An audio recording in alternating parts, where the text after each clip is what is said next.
Mrs. Debbie Tosun Kilday, the CEO of National Poetry Foundation, Inc., and the reason of the festival of the National and International Festival in Connecticut, Pitt Festival in Connecticut, every year. Hi, everyone. And I'm very happy to see all of you. I wish we could all be together, but we are all together. Virtually or in person, we're all together, which is a beautiful thing. I'm going to read a few poems about peace. Achieving peace is the first one. Achieving peace seems impossible sometimes, but why? Is it because there isn't any? Is it because, oh no, is it because there isn't any? Do you know peace? Have you felt peace? Is peace a rare commodity? Or is it just hiding beneath the surface of anger and strife? The world seems obsessed with trying to achieve peace by declaring war on others who do not agree with their beliefs. Must you be violent to achieve peace? If only we could all be at peace with ourselves, then peace would not be a goal, but instead a state of being. And I'll read one more. There was peace.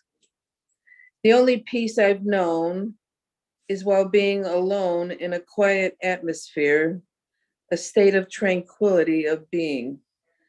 The silence was deafening.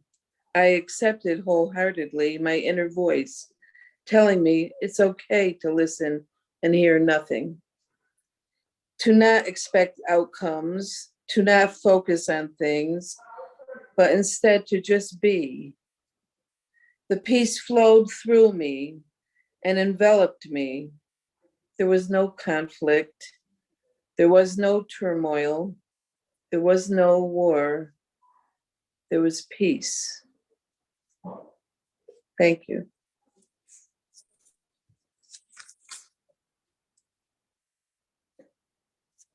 Thank you, Debbie. The truth is, the only and the most important thing on earth nowadays is peace. For many years, humanitarians did made things better around the earth, at least to what we say the advanced countries. And last years we see that war came again to the advanced and the civil. Let's say. I have one more thing to say. Yeah. Whether we have peace or not, we have much more urgent problems with the earth, like 100-degree temperatures of the water Yes. in Florida, in the USA. And if all the fish and wildlife die because they cannot live in 100-degree water, we're in big trouble. And people should be concentrating on the environment and forget about the fighting and the war, and let there be peace. I think if they allowed peace, it would be the first time, in our history, because I've never seen where there was any peace ever in my lifetime. There was never a time where there wasn't a conflict somewhere. There are conflicts, but we must try, because this peace is a collective good, and we must all the time try to succeed it. What is happening right now is that it is not only the war, it is that the war harms a lot the environment who is already harmed. And this is the most important, that we don't kill people, bad people, let's say, don't kill some people in a place on earth. They kill, in fact, the whole earth, because they harm with all these all these weapons and bombs, etc. They harm more the environment. And everything the human beings did against for the environment, the environment neutralization, the climate change neutralization, it becomes worse. Thank you, Debbie. And one more thing, this is why the National Beat Poetry Foundation exists. It's because I founded this organization to give everyone a voice, and you all have come forth and given those voices, and everyone that speaks their truth is helping to make things better. And I don't want you to ever stop using your voice to cry out for the injustices going on in the world. Actually, Larry has something to say. Larry Jaffe has something to say about another type of injustice that happens in the world that he concentrates on trying to eradicate. Oh, you put me on the spot, didn't you, again? So I'm very active in combating human trafficking. It is deplorable that we are in the 21st century and there are more slaves than ever before in the history of the planet, that it's a $32 billion profitable illegal industry. So every breath I take is to combat that. I work with a lady named Dottie Laster, who's in Texas, and she's rescued thousands of children from sex trafficking. And I write her newsletter every week. And it's more than just getting people aware. We have to actually do something rather than just be aware of it.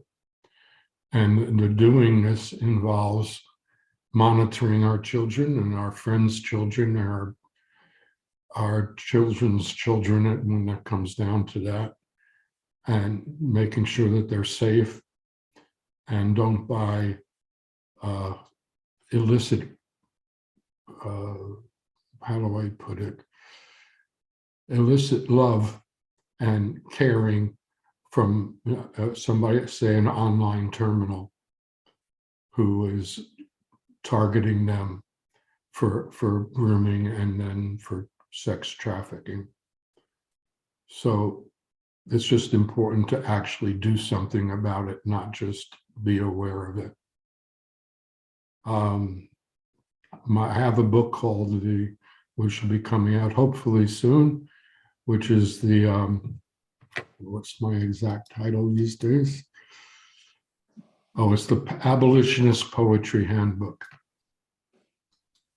And it puts you in the identity of the victim, the parent, and the predator, and with how to combat it.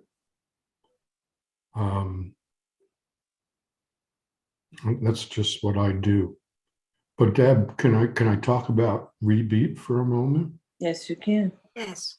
So we're going to be starting a magazine for the group, which I have called Rebeat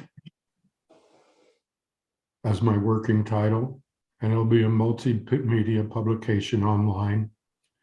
And we'll feature, of course, our poets, but also really be reaching down into the youth of the planet and getting them involved and active and using their poetry for good and creative things. So we'll be starting that sometime this fall. Cross my fingers. And I'm pretty excited about that. It gives the organization a publication to tell our story. And I thank you, Larry, because he's been nothing but helping the organization as we move forward. And like I said, I can't do all these things by myself, and I'm very grateful to have all of you involved. Congratulations, Larry, for achieving a lifetime. Yes, for this work you do. I'm very interested to human trafficking too. I work a lot with projects with young people in Europe about it. I know because I'm involved in organizations against it, that it is the most profitable trade in Europe, from everything, even from weapons. And last time, people of all over Earth came to Italy to make a conference about it. I was there. I was invited from some people I know, and mafia could not accept that people were gathered and were talking about their great profit. So they enter the Zoom and they start sharing all these great people that were there and were fighting against human trafficking. I welcome Mr. Matson, who is in our company from Connecticut. How are you, Mr. Clive? Hi. Hi. I've been delighted to be here. There's so much energy here and good writing. And there's something about the beat spirit that Debbie is really keeping alive. And it's the enthusiasm and the honesty. And it's quite wonderful to see. I'm so honored to have Clive here, all the way from San Francisco, California area. And we came a long way, and it's been great, spending time and seeing you in person. And, it's been a great weekend. We're winding down this weekend now, but it has been a great weekend. Great weather, great food, company, So, folks, as always. But now with Clive too. So thank you again, Debbie. I'm sorry, Chryssa. I just have to say goodbye. okay. Bye. Bye, Larry. I'll be talking to you. And thank you so much for the lifetime poet laureate. Thank you. Bye-bye. Bye-bye. Bye. So, will Clive say something else? He wants to say Do you have something. anything you can read or just say, or we'll talk or something? Huh? No? Clive, do you have Clive, anything? will you? Well, I Will you think say that- something, because you are so charming in words? Well, we have In a general. yes, thank you. We have a magazine we call Wordswell, Yeah. which my students have started. And I think a lot of the poetry that I heard over the last 2 days would fit in the magazine very well. So I'm hoping that somebody from here will organize some of the writing and submit it to the magazine. And we can maybe even give an issue of the magazine to the National Beat Poetry people. It's just Thank you. what I said earlier about the honesty and passion of the writers and the awareness really fits what I've done with my life and with my writing, and also really fits the magazine. So I think we should join forces. Mhm. So I'm hoping somebody will organize. I don't want to put anything more on your plate, Debbie, but maybe somebody here that Madam I Debbie, can pursue in Kentucky. Maybe, she says maybe. I will reach out to some of the writers that I've met here and see if they'll do it. See if they'll submit some Well, of the Mary writers. Jaffe is. now you met here, I'm sure, Mr. Clive, that you know how wonderful she is. Uh-huh. She's the, Oh boy, on Facebook Live. yes, she knows what I will say. Anyway, I won't say. She deserves every bit of praise that she gets. Yes. Done so One much of it single-handed, and it's her vision. And when I met Paul and Debbie, I could just feel the resonance. That they're down to earth. They're not trying to make celebrities out of the beats, but just to appreciate them, appreciate what they communicate, and especially the spirit of examination and of honesty. That's so precious. We need that in this world that's, people are so busy publicizing themselves and Yes. making themselves into something that they're really not. It's Yeah. like we're advertising in our own heads. And we see that in my poetry workshops too. I had one student listen to someone who had come to visit and said it wasn't poetry, it was puzzle tree. I love that phrase. Right. So we couldn't figure out what it was. You could see the talent and the interest, but he wasn't communicating with us. And so I think that's the thing that I appreciate most about Debbie's group, is that they're interested in communicating, saying what their personal truth is. And I think the general culture has kind of lost that. And that it's very important that we do that. That's where real communication and real work happens. So when we learn how to talk to each other and respect each other and reveal our own passions. You know, Allen Ginsberg had a phrase for it. He said, make the private world public. That's what the poet does. And we really like that. I felt a lot of that in the readings. And that's what we look for in my workshops too. So tell us what you're really feeling. Tell us what you really see. And that's the level of communication that's really important. Do you want to reach out how people can join your workshop in California? Let's see, I should, We might as well. The world is watching, right? yeah. Well, you can find me by going to the website, matsonpoet.com. Or you can join the... Oh, it's Clive at matsonpoet.com. That's my email. That would hit me personally. Yeah. Okay. But the classes are listed at matsonpoet.com. Okay. They're all also listed on Meetup. All right. And the journal that my students are doing, which I think is really marvelous, is called wordswelljournal.org. This is going to be Clive's book that will be coming out soon. Here's the cover. Whoops. He was trying to promote it a little bit ahead of time while he's been here.